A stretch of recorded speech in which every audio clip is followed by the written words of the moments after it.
Bonsoir à toutes et à tous, voici les titres de l'actualité à Monaco en ce samedi 17 février. Nous ouvrirons une page sport avec la belle entrée en matière de la Roca Team en Leaders Cup face au Mans. Nous parlerons moto ensuite avec Romeo Chiavini, un jeune pilote monégasque parti s'exporter aux États-Unis pour poursuivre sa progression. Aux États-Unis également se tiendra dans un mois les championnats du monde de cheerleading. Nous sommes allés suivre un entraînement de l'équipe Monaco All-Star qui défendra les couleurs de la principauté. Zoom ensuite sur le dernier roman de Sophie Fontanelle intitulé Admirable, l'histoire de la dernière femme ridée sur Terre. La journaliste et écrivaine sera notre seconde invitée pour nous parler de sa manière d'embrasser le temps qui passe. Et enfin, nous retournerons aux États-Unis pour votre chronique US. Alexandra Pani vous fera découvrir le programme de récollement du nouveau musée national de Monaco. Mais prenons d'abord la direction de Saint-Chamond où la Roca Team dispute ce week-end la Leaders Cup. Pour son quart de finale face au Mans, les hommes de Sacha Obradovic n'ont pas laissé de place au doute après leur désillusion de l'année dernière. Monaco l'a emporté 94-81 au terme d'une démonstration collective avec pas moins de 6 joueurs à 10 points ou plus. Écoutez le pivot monégasque Mame Diaité après la rencontre. Le plus important, c'est qu'on a abordé la compétition de la meilleure des manières. Dès le début, tout le monde était à fond. On comprend que l'année dernière, ils ont eu un passé difficile du coup. Donc il fallait qu'on puisse montrer le ton tout de suite et on a réussi à le faire. C'est quelque chose dont vous avez parlé dans le vestiaire, où on vous a rappelé un petit peu ce faux pas de l'année dernière avant le match? On en a parlé clairement, ça fait plusieurs jours qu'on en parle même. Donc je pense que tout le monde l'avait en tête, on a pu le montrer. Un petit peu de relâchement en deuxième mi-temps, mais je pense qu'on va très vite basculer sur le match de demain. Est-ce que vous pouvez encore monter en puissance? Oui, je pense que c'est ça qui est bien avec cette équipe, c'est qu'on est dans une très bonne phase. Et malgré tout, on a un entraîneur qui est exigeant énormément au quotidien. Et nous-mêmes, en tant que compétiteurs, on a envie de toujours s'améliorer. On va garder ce qu'on fait de bien et corriger les petites erreurs qu'on a faites. En demi-finale, la Roca Team affronte Paris pour ensuite possiblement retrouver en finale Bourg-en-Bresse ou Nanterre, les deux autres demi-finalistes. Une semaine après son joli succès dans le derby du Sud, l'AS Monaco doit confirmer ce dimanche face à Toulouse à domicile. Les Monégasques ont l'occasion de chipper la deuxième place du classement à Nice, défait hier sur la pelouse de Lyon. Pour cela, un match nul suffirait, mais les hommes d'Adi Hutter veulent mieux puisque cela fait 2 mois et demi que le Louis II n'a pas vu son équipe gagner. Écoutez l'entraîneur des Rouges et Blancs à propos du classement très serré. In football, when you have high goals, you're always under pressure. And at the game on Sunday in Nice, we were also under pressure, and we did it well. We showed everybody we can fight, we can run. Everybody knows we can play really well football, good football. But the team showed they can fight, and we have to continue. We have to. Following this process, and then I'm sure we can be successful. But I think this season, behind Paris, it's many teams have the possibility to qualify for the international competition. Coup d'envoi de la rencontre à 15 h ce dimanche. Partons à la découverte à présent de Romeo Chiavini. C'est un jeune pilote monégasque de 18 ans qui, après avoir fait ses preuves dans les championnats de moto italiens et espagnols, a décidé de partir à la conquête des États-Unis cette saison et il nous fait le plaisir d'être avec nous aujourd'hui. Roméo, bonsoir. Bonsoir. Quel temps fait-il en Californie? Alors là, pour l'instant, ça va. Il y avait un peu de brouillard ce matin, mais je pense que dans 1 heure ou 2, ça devrait le faire. Vous êtes donc pilote moto engagé dans le championnat Twins Cup Moto America. Quelle est la particularité de ce circuit? C'est surtout un championnat de développement, c'est ça? Oui, alors c'est un championnat le championnat américain, il existe depuis bien longtemps, mais le Moto America, il existe que depuis 2015. Donc c'est un championnat qui est en train de se développer, surtout au niveau médiatique. Et les circuits, c'est partout dans les États-Unis. Donc il y a des circuits en Floride, dans l'Alabama, en Californie. Et c'est 10 week-ends de course. Et notre catégorie n'en fait que 6, un peu partout répartis dans les États-Unis. Qu'est-ce qu'il a de spécial ce championnat américain? C'est un championnat déjà très reconnu. C'est un des championnats nationaux, je pense, pour moi, le championnat national le plus reconnu dans le monde. Et surtout au niveau médiatique, ils font des chiffres au niveau d'un championnat du monde. Et c'est pour ça que je l'ai choisi aussi. Alors justement, comment s'est fait votre intégration dans ce championnat? Est-ce que c'était votre idée? Avez-vous été contacté? Comment est venue cette idée finalement de partir aux États-Unis? Alors l'idée, j'ai toujours couru en Italie ou en Europe, avec quelques courses en Espagne. Et j'avais envie de changement et je regardais les championnats nationaux qui marchaient le mieux. Donc le Moto America, ça a été le premier choix. Et puis ensuite, il y avait la question des études. Les études aux États-Unis, surtout pour le mixer avec le sport, c'est beaucoup plus simple qu'en France ou dans d'autres pays. Donc c'est un championnat que j'avais envie de faire depuis bien longtemps et j'ai essayé de contacter des teams. Et voilà. Alors, vous parlez d'études, justement, est-ce qu'il existe pour vous, comme pour les sports américains un peu plus classiques comme le basket ou le foot américain, est-ce qu'il existe pour vous un cursus qui mêle et études et moto? Alors, pour l'instant, non. Mais je sais qu'aux États-Unis, c'est assez simple de faire cette entrée. Donc, pour le prochain semestre, ici c'est en semestre, je vais essayer de demander soit des horaires aménagés ou une bourse pour sportifs. Mais pour l'instant, ça va parce que je n'ai pas encore beaucoup d'heures de cours, donc j'arrive à mixer les deux. Quel est votre objectif à long terme? Mon objectif à long terme, je dirais dans les 2, 3 prochaines années, ce serait de gagner un championnat américain, peu importe la catégorie. Et puis ensuite, pourquoi pas retourner en Europe pour faire un championnat du monde Superbike dans la catégorie 600 ou Superbike, à voir dans les 5, 6 prochaines années, on va dire. J'imagine que vous avez une idole, un modèle? Bah oui, bien sûr. L'idole de tout le monde, je pense, c'est Valentino Rossi, en tout cas pour moi, et je pense pour la majorité des gens qui suivent la moto. Bah, surtout pour cette génération et la vôtre. Qu'est-ce qui vous plaît chez ce pilote? Bah, moi, c'est le caractère, vraiment, et la longévité qu'il a eue, c'est-à-dire qu'il a couru jusqu'à 43 ans. De 17 à 43 ans, il était dans le championnat du monde. Et le caractère, la façon dont il répondait, et puis le niveau, bien évidemment. Et vous roulez avec quelle machine, vous, sur ce championnat Moto America? Donc, les motos qu'on utilise, pour moi, ce sera l'Aprilia 660. Donc, c'est une moto qui développe 100-105 chevaux, qui pèse à peu près 150 kilos. Et dans ce championnat, il y a aussi la Yamaha R7 qui va courir, qui a à peu près le même niveau de puissance. Et cette année, il y a l'entrée de la Suzuki 8R, elle s'appelle, je crois. Et donc, c'est ça qui est bien aussi, c'est que chaque marque se mélange. Et du coup, ça fait encore plus de visibilité pour les marques. C'est-à-dire que si Aprilia gagne, ça fait forcément une bonne pub. Alors vous avez 18 ans aujourd'hui. À quel âge est-ce que vous avez commencé la moto? Comment est-ce que vous êtes tombé dedans? Alors moi, j'ai commencé assez tard pour la moyenne, c'est-à-dire que en Europe, la plupart des gens commencent à 5, 6 ans, voire plus tôt. Moi, j'ai commencé vers 11 ans, la première fois que j'ai conduit une moto. C'est-à-dire que mon père m'avait acheté un jeu de moto GP. Justement, lui regardait les grands prix, moi je regardais, mais j'étais pas forcément passionné. Il m'avait acheté le jeu. J'ai commencé à jouer, et à partir de là, j'ai commencé à demander à essayer une moto. D'abord, j'ai commencé sur motocross. Donc les 2 premières années, j'étais sur le cross. Et vers 13 ans, 14 ans, j'ai commencé sur piste et à partir de là, j'ai commencé les courses et c'est là où mon chemin a commencé à se faire. Et des petits, par rapport à cet accompagnement, on peut dire merci papa, j'imagine. Ouais, ben, bien sûr, parce que ma maman, elle était pas trop dans le coup de base, mais mais c'est vrai qu'il m'a aidé, il m'aide toujours et j'essaye d'être plus autonome maintenant et de juste qu'il vienne aux courses pour regarder parce qu'il reste passionné. Mais c'est vrai qu'au début et même maintenant, c'est une grande aide.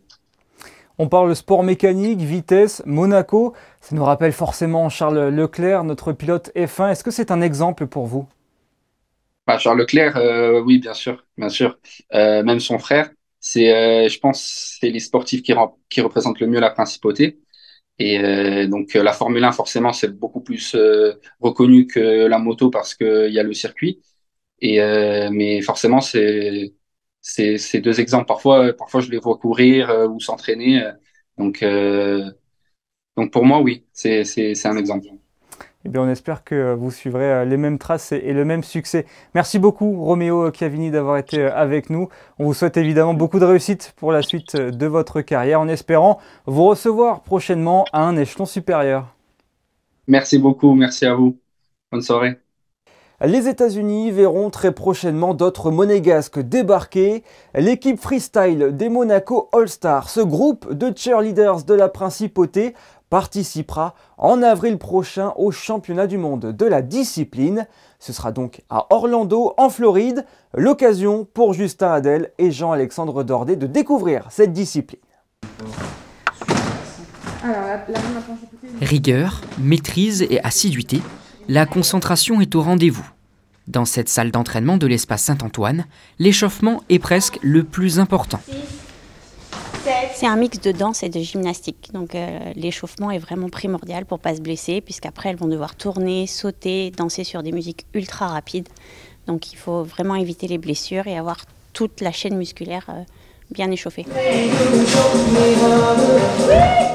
Le freestyle pomme est une discipline complexe et pourtant, cette dizaine de jeunes femmes âgées de 17 à 46 ans se sont qualifiées pour la première fois au championnat du monde. Elles représenteront en avril prochain Monaco aux États-Unis. C'est une discipline du cheerleading qui est plus basée sur la danse avec des pompons. On va partir pendant 10 jours à peu près là-bas et on va avoir de la préparation et 2 jours de compétition. Il leur reste encore un peu de temps pour peaufiner leur chorégraphie. Dans quelques jours, elles partiront en Suisse pour participer à une compétition et continuer de se préparer, le tout avant de s'envoler vers le pays de l'oncle Sam. Au-delà des aides de la principauté et des partenaires, les cheerleaders doivent encore financer une partie du projet. Pour cela, elles ont ouvert une cagnotte Litchi afin de récolter des fonds. Cet argent sera utilisé pour permettre à ces jeunes de réaliser leur rêve américain en toute sérénité. En 2018, le Théâtre des Variétés organisait une lecture de la pièce Héliogabale, l'Empereur fou. Eh bien, 5 ans après, cette même pièce a été mise en scène toujours au Théâtre des Variétés. C'était ce vendredi soir et Justin Hadel, accompagné de Jean-Alexandre Dordet, y était.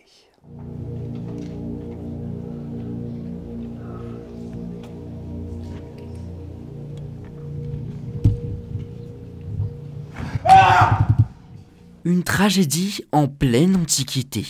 Le Théâtre des Variétés a accueilli la première représentation d'une œuvre signée Alain Pastor. Cette dernière pose des réflexions sur le pouvoir, la folie et l'extravagance d'un empereur. Son nom, Héliogabale, nommé aussi l'Empereur fou. Premier rugissement, 2 sénateurs se sont évanouis. À l'apparition des lions, les autres ont essayé de fuir, mais je les avais enfermés dans la salle.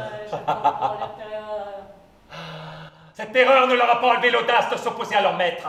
L'idée, c'est un affrontement entre, on va dire, l'empereur qui montre des signes d'instabilité et ensuite sa grand-mère qui détient de fait le pouvoir et qui se pose la question de la substitution, soit par des voies légales, soit par une voie expéditive qui sera de faire assassiner son petit-fils.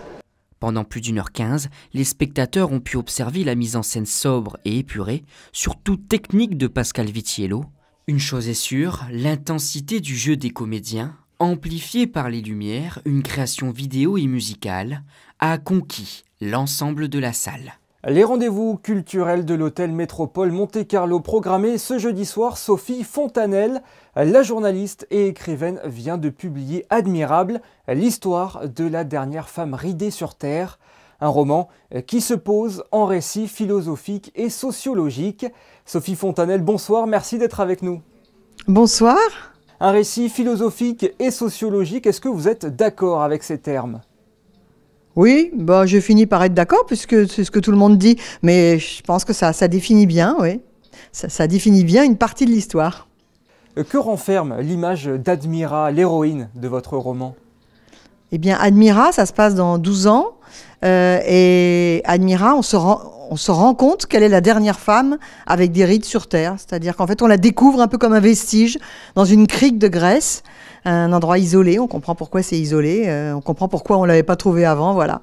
Et c'est dans un monde où il n'y a plus de rides, elle est la dernière, et tout le monde se met à l'adorer. C'est important ce terme de vestige que vous venez d'utiliser. Oui, un archéologue, c'est un archéologue qui m'a dit c'est un vestige, j'y avais pas pensé.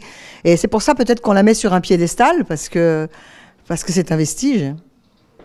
Et il y a cette couverture de livre intrigante également, avec une sculpture décomposée. Pourquoi choisir cette image ? Parce que le graphiste qui a fait la couverture, justement, il pensait que c'était un vestige, cette femme. Mais il me l'a pas dit. C'est quelqu'un d'image, c'est pas quelqu'un de mots. Donc il a été chercher des vieilles, enfin pas des vieilles d'ailleurs, mais des gravures de sculptures. C'est comme ça, une sculpture brisée, en fait, qui est mise sur la couverture. De cette très jolie couverture, vous êtes d'accord? Ah oui, absolument, absolument. Et d'où vous est venue cette idée de concentrer un roman sur des rides, et qui plus est des rides féminines? Alors, dans mon livre, tout le monde a perdu ses rides, que ce soit les hommes ou les femmes. Mais effectivement, la personne qu'on retrouve avec des rides, c'est une femme. Alors, pourquoi une femme? Parce que la question des rides des femmes est beaucoup plus dans l'actualité et beaucoup plus dans notre cerveau que celle des rides des hommes. Si par exemple on prend la sculpture grecque, il y a très peu de rides sur les sculptures, mais quand il y en a, c'est toujours des hommes, et c'est toujours pour montrer qu'ils pensent, qu'ils réfléchissent et qu'ils sont intelligents et qu'ils ont vécu suffisamment pour avoir de la bouteille, voilà. Mais les rides des femmes, elles sont jamais acceptées, vous savez bien. Alors justement, c'est un sujet populaire du quotidien, même lorsqu'on voit la multitude de publicités pour les produits anti-âge. Pour vous, le concept de prison de la norme existe-t-il ? Je crois qu'on est emprisonné dans une norme, en partie, parfois c'est vrai, mais aussi on est emprisonné parce que tout simplement, on ne fait pas le pas de côté pour se dégager de la norme. C'est pas si difficile de se dégager d'une norme, mais pour autant, il faut des modèles. Et vous voyez pas beaucoup au cinéma d'hommes tombés amoureux de femmes avec des rides. C'est quelque chose qui n'existe pas beaucoup dans notre imaginaire. Comment voulez-vous que ça existe dans la réalité si on ne nous a pas construit des rêves avec cette relation d'amour avec les rides? On a tendance à vouloir repousser nos rides, repousser nos cheveux blancs, repousser notre vieillissement finalement. Mais vous vous inscrivez dans une démarche différente à travers vos publications écrites ou digitales, puisque vous êtes aussi très active sur Instagram. Quel est votre état d'esprit? Quelle est votre mission aujourd'hui en tant que Sophie Fontanelle? Moi, ce que je pense, c'est qu'il faut des gens pour donner l'exemple. Donc des femmes avec des cheveux blancs, il y en a plein dans le monde entier. Mais elles ne sont pas médiatisées. Des femmes avec des rides, vous savez, dans un village de l'Atlas au Maroc, vous allez en voir plein, elles ne sont pas médiatisées. Donc, puisque j'avais une médiatisation, je me suis dit, qu'est-ce que je vais faire avec? Je vais l'utiliser pour montrer que c'est pas si terrible, en fait. Si vous avez les cheveux blancs, vous n'êtes pas forcément Mamie Nova, encore qu'elle est vachement bien, Mamie Nova. Et si vous avez des rides, c'est pas forcément l'horreur. Alors, il y a peut-être des gens qui, en voyant, se disent, 2 secondes, c'est quand même un peu l'horreur, mais je crois qu'il y a plein de gens qui se disent, non, c'est vrai, elle a raison. Elle a raison, on peut avoir le visage qui vieillit, les cheveux qui vieillissent, et quand même avoir du charme. On doit finalement accepter le temps qui passe, c'est un petit peu ça le message. Si on n'accepte pas, le temps se venge. C'est-à-dire que s'il y a une pente de l'âge qui n'est pas si facile à prendre, moi j'ai 61 ans, j'y pense, donc c'est pas si facile. Mais si on prend pas cette pente de l'âge, si on se met des filtres et sur Instagram et avec des picouses, à un moment donné, il n'y a plus de pente de l'âge, il y a un précipice. Et tous on a peur des précipices. Donc moi je préfère la pente au précipice. Merci beaucoup d'avoir été avec nous, Sophie Fontanelle. Merci à vous. Vous étiez l'invitée des rendez-vous culturels de l'hôtel Métropole Monte-Carlo à l'occasion de la parution de votre ouvrage Admirable aux éditions Segers. Merci encore. Merci. En bref, sachez que la direction de l'action sanitaire organise ce mardi 20 février à l'auditorium du lycée Régnier 3 une réunion d'information relative à la campagne de vaccination contre les infections à papillomavirus humain en milieu scolaire. Cette réunion concerne les parents et les élèves de 5e et de 4e scolarisés en principauté. L'entrée est libre à partir de 18h15. Monaco, deuxième meilleure destination européenne pour les vacances. C'est le résultat du dernier classement du site European Best Destinations. La principauté est décrite comme le mariage parfait entre glamour, culture et relaxation, reconnu pour sa sécurité, ses délices gastronomiques, ses événements sportifs et culturels, mais aussi son exceptionnelle vie nocturne. Une récompense saluée par Guy Antonielli, directeur du tourisme et des congrès de la Principauté. Reprenons la direction des États-Unis où Alexandra Pani nous attend. Ce soir, Alexandra, vous nous parlez art et plus précisément de l'une des missions confiées au nouveau musée national de Monaco. Bonsoir à vous. Effectivement, l'on connaît le nouveau musée national de Monaco le plus souvent dans sa fonction muséale, avec ses 2 lieux d'exposition, les Villas Aubert et Paloma. Mais le NMNM, ce n'est pas seulement cela. Il a diverses missions, d'abord d'éducation auprès des plus jeunes, mais aussi de conservation et de restauration du patrimoine monégasque. Et cela passe par un inventaire régulier des œuvres. Je vous propose de suivre Marie, la régisseuse des collections, dans sa mission ici à New York. Inspecter avec minutie les moindres recoins de l'œuvre, lampes et tablettes en main, c'est la mission de Marie ce jour-là. Cette peinture à l'huile de grand format réalisée par l'artiste Irène Pagès représente une vue du port Hercule. Elle fait partie du programme de récollement lancé en 2021 par le nouveau musée national de Monaco. C'est quelque chose qui a été institué par la loi musée en 2002, une loi française, et qui aujourd'hui en France est obligatoire, ce qui n'est pas le cas à Monaco. Mais au NMNM, on a choisi de suivre les grandes lignes de cette loi et donc on fait ce récollement. Et le récollement consiste donc à vérifier que le bien est bien présent, que ce soit en réserve ou sur son lieu de dépôt ou en exposition. On vérifie aussi son état, est-ce qu'il est en bon état, mauvais état. On vérifie son marquage, est-ce qu'il est marqué, c'est-à-dire s'il y a son numéro d'inventaire qui est inscrit dessus, que ce soit de manière indirecte ou directe. Et on vérifie les dimensions. Et enfin, on prend aussi des photographies. 25 œuvres en prêt en dehors de la Principauté ont été recensées dans les listes retrouvées par le NMNM. Cette mission permet de compléter les informations à leur sujet. Ces œuvres ont été acquises dans les années 90 pour la majorité. Et elles ont été déposées dans les années 90 avant même que le musée n'existe. Donc elles n'ont jamais passé entre les mains du personnel du musée, donc on ne les connaissait pas. Donc voilà, c'est l'occasion en fait de les découvrir et d'enrichir notre inventaire. Compléter les informations mais aussi faire un constat de leur état. Je note aucune altération sur la couche picturale. On a juste un petit frottement sur le cadre ici et un petit enfoncement là. Sinon, il n'y a rien à dire. Faudra que je regarde juste l'arrière. Peut-être qu'il y a des petites surprises, mais je pense pas. Les œuvres se trouvent dans des lieux accueillant du public et non un musée. Les conditions de conservation ont donc une influence sur le vieillissement des toiles ou des sculptures. Ce qu'on va jamais déposer, c'est tout ce qui est art graphique photo, tout ce qui est papier. Bien sûr, la lumière, faut éviter. Vraiment, c'est 50 lux pendant 3 mois seulement. Et là, il y a plus de. J'ai mon matériel, on est beaucoup plus de 50 lux. Pour les tableaux, on est plus sur 150 lux. C'est moins, on va dire, moins fragile de ce côté-là. Après, ça peut rester sensible.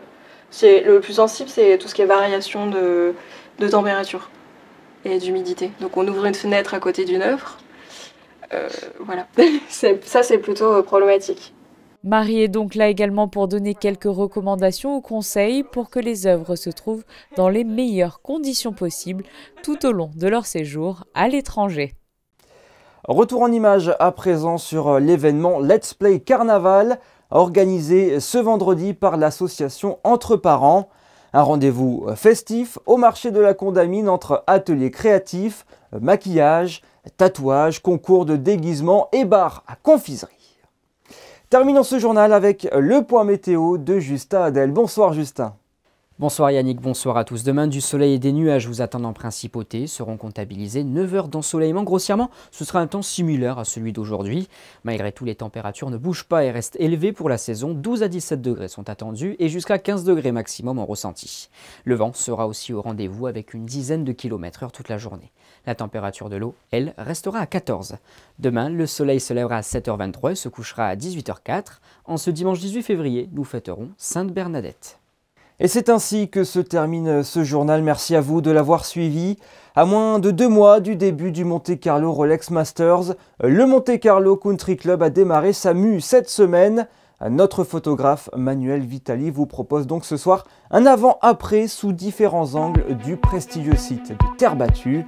Passez une excellente soirée. À demain, 18h30.